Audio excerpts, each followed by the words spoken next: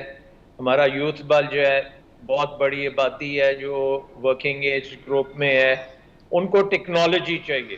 اور فورن انویسٹر جب آتا ہے تو وہ اپنے ساتھ ٹیکنالوجی بھی لے کے آتا ہے. اوورسیز پاکستانیز بھی آتے ہیں تو وہ اپنی ٹیکنالوجی وہاں سے یورپ اور امریکہ سے انہوں نے کی ہوتی ہے, جس کو وہ یہاں پہ لے کے آتے ہیں. اور اگر ہم وہ لانے میں کامیاب ہوتے ہیں تو ہماری اکنامک گروتھ بڑی تیز ہوتی ہے. یہ ہم نے 2006 میں بھی دیکھا کہ جب ہماری پاکستان میں اوورسیز پاکستانیز نے بے شمار انویسٹ کیا, پھر اس وقت 2006 میں ہم نے بہت سی پرائیویٹائزیشنز کی, کچھ ان میں سے اوورسیز پاکستانیز نے بینک خریدے اور وہ ڈالرز میں یہاں پہ پیسے لے کے آئے, اور وہ بڑی کامیاب رہی.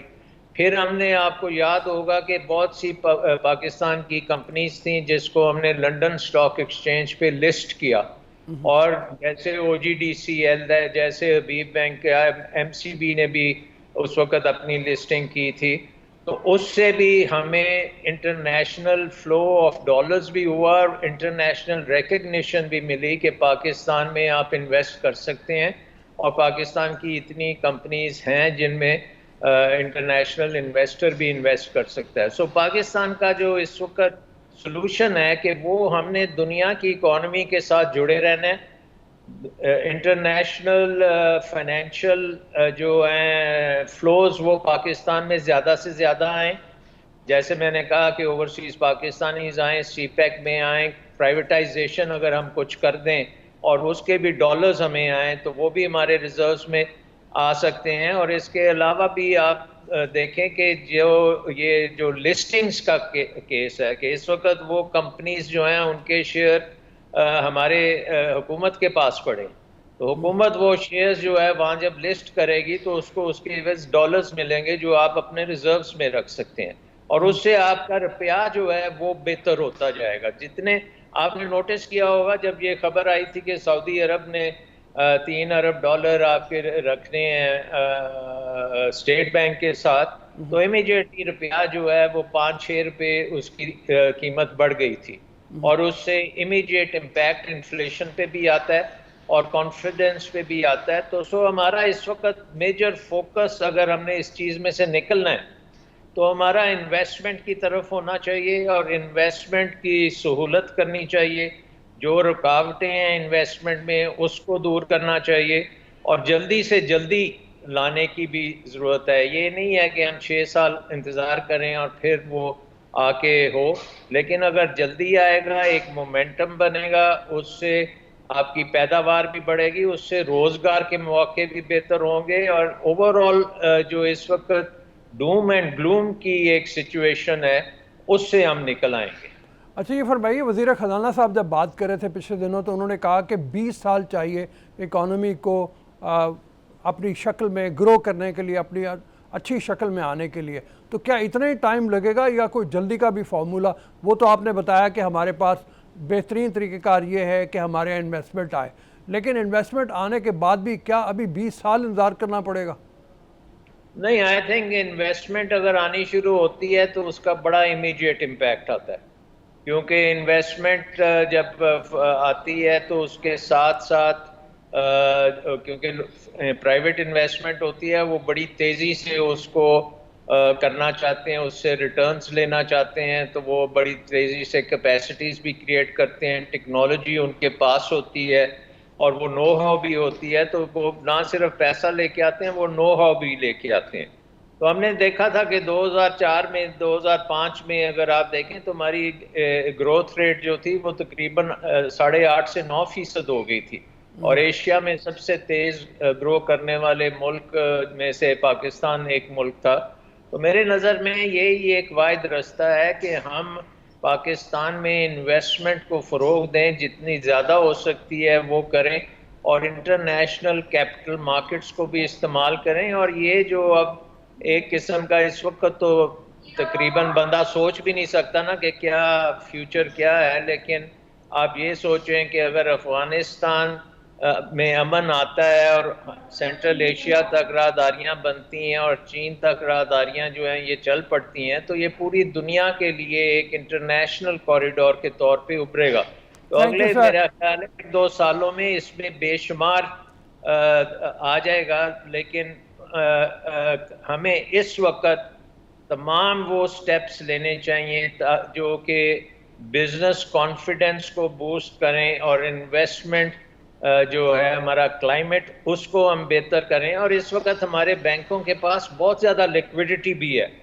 آپ کو پتہ ہے کہ ہمارے بینکس جو ہیں وہ تقریباً اپنے ڈپازٹس کا صرف 40 سے 45% اس وقت لینڈ کر رہے ہیں، اور نارملی یہ لیول جو ہے اچھی گروتھ اگر ہو رہی ہو تو یہ 60-70% پہ ہوتے ہیں۔ سو بینکوں کے پاس بے شمار پیسہ بھی ہے جس سے یہ فنڈنگ ہو سکتی ہے، آپ کی ڈیولپمنٹ کی فائنینسنگ ہو سکتی ہے، انٹرنیشنل مارکیٹس میں ہم ایک اچھی کہانی پیش کر سکتے ہیں۔ Sir thank you very much. جیسے کہ سلمان شاہ صاحب نے فرمایا کہ ہمارا بہترین حل یہی ہے، اور وہ فوری حل بھی ہے کہ ہم اپنے ملک میں انویسٹمنٹ لے کے آئیں، اور انویسٹمنٹ بھی وہ ہو جو ڈالرز میں ہو، جس کی ہمیں بے پناہ ضرورت ہے۔ انویسٹمنٹ کرنے کے لیے وہ یہ بھی فرما رہے ہیں کہ ہمیں اپنے ہاں ماحول کو سازگار بنانا پڑے گا، جو رکاوٹیں ہیں وہ دور کرنی پڑے گی۔ اللہ کرے کہ یہ جلدی ہو، ہمارے انویسٹمنٹس آئیں تاکہ ہم اس گلوم کی سی فضا میں سے نکلیں اور پاکستان ترقی کی راہ پہ گامزن ہو جائے۔ ابھی اجازت دیجیے ایک بریک کے لیے، بریک کے بعد واپس آئیں گے اور اپنے اگلے سیگمنٹ میں آپ سے ملیں گے۔ اجازت دیجیے بریک کے لیے۔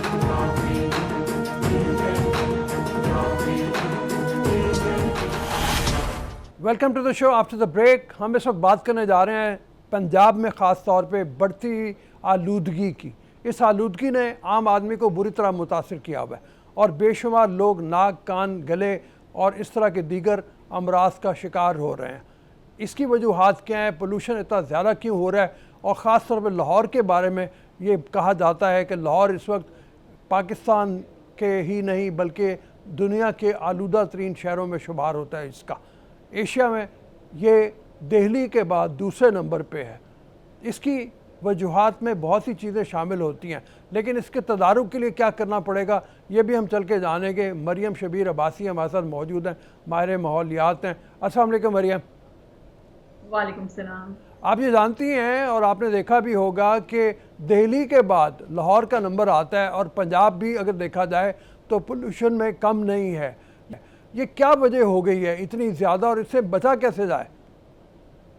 جی وجوہات تو ظاہر ہے، جیسے جیسے شہروں کی طرف لوگ اکنامیکل ریزنز کی وجہ سے، بیٹر اپرچونٹیز کی وجہ سے آتے ہیں، تو ہمارے ہاں بالکل بھی پلاننگ نہیں ہے شہروں کی، سٹیز کی بے ہم طریقے سے جو ہے وہ بڑھتے ہی رہتے ہیں، اور کوئی ہاؤسنگ سوسائٹیز کا بھی پراپر کوئی میکینزم نہیں ہوتا. جس ڈائریکشن میں آتا ہے پہاڑوں کو، درختوں کو کاٹ کے شروع ہو جاتے ہیں.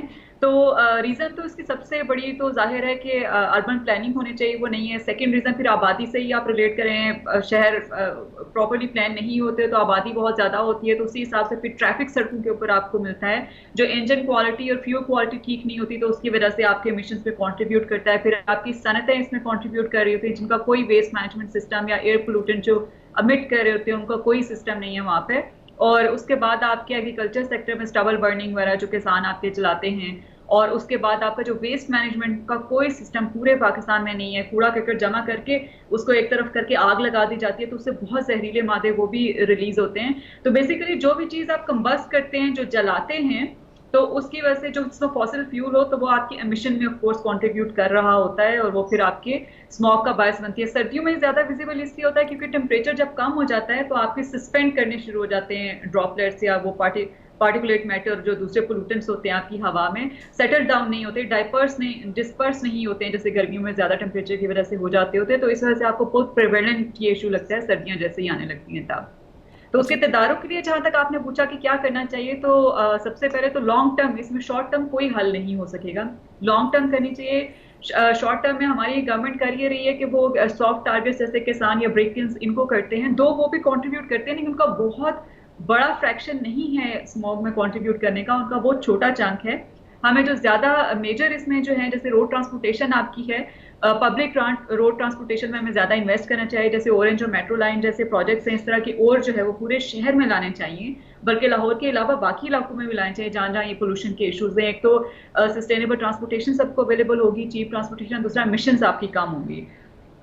سیکنڈلی گورنمنٹ کو چاہیے کہ جو انڈسٹریز ہیں بجائے اس کے کہ جس دن یہ اسموگ آتا ہے اور ہنگامی صورتحال کے طور پر ان پہ فائنز امپوز کر دیے جاتے ہیں، آپ ان سے پلان مانگیں کہ وہ ویسٹ کو کس طرح ٹریٹ کریں گے، جو ایمیشنز ان کی ہوتی ہیں اس کے لیے ٹیکنالوجی کون سی لائیں گے، ان کو ٹائم لائن دیں، ان کو ٹائم فریم دیں، اور اس کے بعد پھر ان کی اکاؤنٹیبلٹی کریں وہ ٹائم کے بعد اگر میٹ نہیں کرتے ہیں. یہ وے فارورڈ ہے. اور تھرڈ جو آپ کا ویسٹ مینجمنٹ سسٹم بالکل بھی نہیں ہے، اس کو بہت زیادہ یہ کرنے کی ضرورت ہے. فورتھ جو سب سے چیپ سورس بھی ہے جس پر پاکستان کافی کام کر بھی رہا ہے، جو کہ مزید کرنے کی ضرورت ہے، وہ آپ کے درخت لگانے چاہیے. درخت لگانے کی وجہ سے بہت زیادہ افاقہ ہوگا. شہروں میں خاص طور پہ گرین بیلٹس کو ریموو نہ کیا جائے، ان کو رکھا جائے. ہاؤسنگ سوسائٹیز اگر ڈیولپ کی جا رہی ہیں تو ان میں جو ہے وہ بتایا جائے کہ ایک سرٹن اماؤنٹ ہر ایک ایریا کے اکارڈنگلی ہوتی ہے کہ کتنے درخت آپ پلانٹ کریں گے. اگر ایک جگہ سے آپ کچھ کلیئر کر رہے ہیں ویجیٹیشن، تو یہ سارے اقدامات جو ہے وہ اس میں ہیلپ فل ہوں گے. اچھا مریم، یہ بتائیے کہ گورنمنٹ تو کہتی ہے کہ ہم نے وہ ٹریلین سونامی لے کے آنا ہے، اتنے درخت لگانے ہیں، 1 بلین ٹریز پلانٹ کیے ہم نے خیبر پختونخوا میں.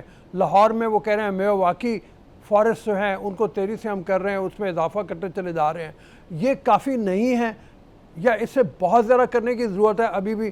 ایک تو بات یہ ہو گئی. دوسری بات یہ ہے کہ لاہور میں خاص طور پہ اگر دیکھا جائے تو جو انڈسٹری سے نکلنے والا دھواں ہے اس کو، یا جو اور بھی فضائی ایسے یا ہوائی یا دوسرے اخراج جو ہوتے ہیں، وہ اس کے بارے میں یہ ہے کہ کوئی کوالٹی مانیٹر کرنے والا نہیں ہے، کوئی اسے ان کو پابند کرنے والا نہیں ہے کہ وہ کنٹرول کریں اپنے اخراج کو.